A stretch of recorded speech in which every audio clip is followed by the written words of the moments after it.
Then you have the Ronda Rousey stuff with the Bellas. Now, I'm happy that everybody loved this. Everybody is heaping praise on this. And look, Ronda has come a long way. Ronda did very well for herself. She was out there, she was forceful, and she was confident. She didn't really, I think there was one part where she stumbled over her words, but she had a lot to remember. And I thought overall she did a hell of a job. The Bellas were out there, they served their purpose. Their purpose is to get heat and talk about, it's all about us and you suck. And this place would fall apart without us, and we're responsible for the revolution, and everybody boos. It's easy heat. I can see why they turned them and why they are doing this feud. I did not go nuts the way everybody else went nuts over this promo, and it's for a very specific reason. There was a part that Ronda got to in this promo that made me want to vomit.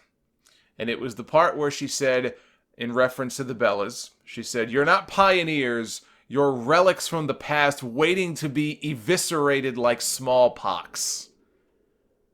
The Bella name is a societal sore." Ugh.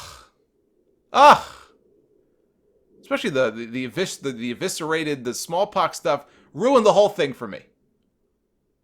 Ruined the entire thing for me. And Ronda, supposedly either she had a hand in writing her own promo or she wrote the entire thing herself, depending on which report you believe. But obviously she had input into this.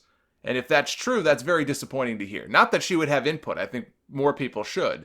But unfortunately, then you end up with situations like this, where I feel like they are probably in their head writing this the way that they think WWE would want them to write it.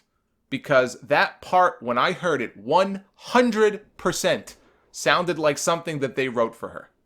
Or that they would have written for her. It reminded me, maybe it was the word eviscerated kind of set it off in my brain maybe, but it reminded me of something Kane would have said back in 2010 when he was doing those weekly monologues with the creepy music in the background, which I hated. I mean, credit to him. That was a lot of stuff for him to remember. He delivered it well enough, but I couldn't stand that either.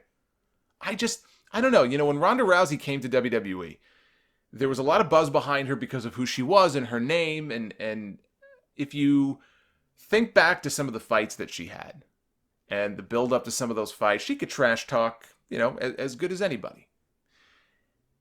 And part of the hope was that in bringing her to WWE, she would bring some of that realism and some of that Ronda Rousey with her.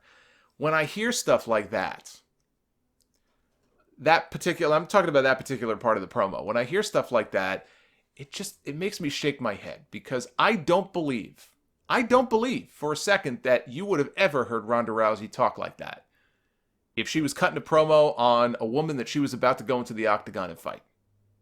She probably would have used language that you're just not allowed to use on this show. I get that. I mean, she can't come out and drop F-bombs and call everybody a bitch, even though Roman gets to do that. But there's got to be a better way.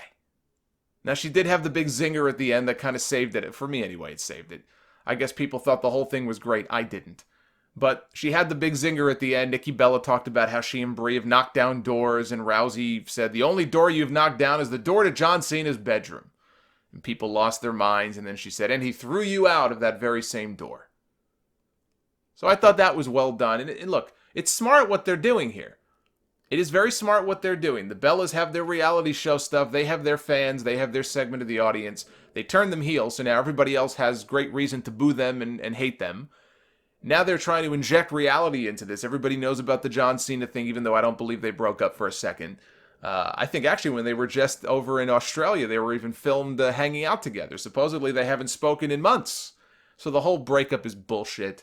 But that's the story they peddled for their reality show, and people bought into it, and that's fine. It's smart to play off of that.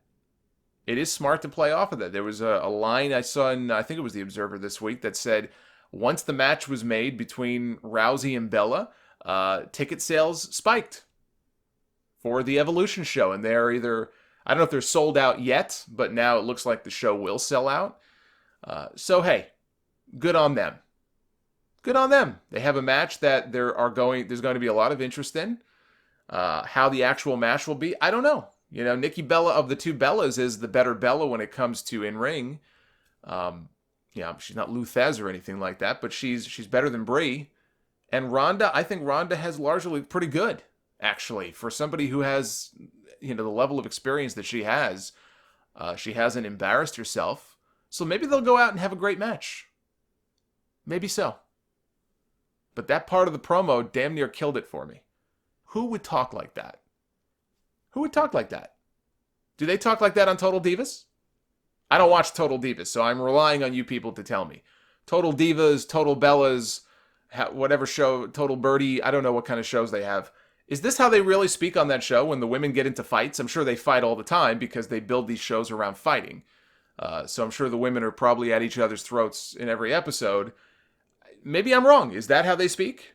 Do they talk about eviscerating one another like smallpox and polio and old illnesses and diseases? Because if so, then I'll I'll excuse it then. I guess that's just the way it is. I've never in my life been in a confrontation like this that they want to make feel real and heard somebody talk like that.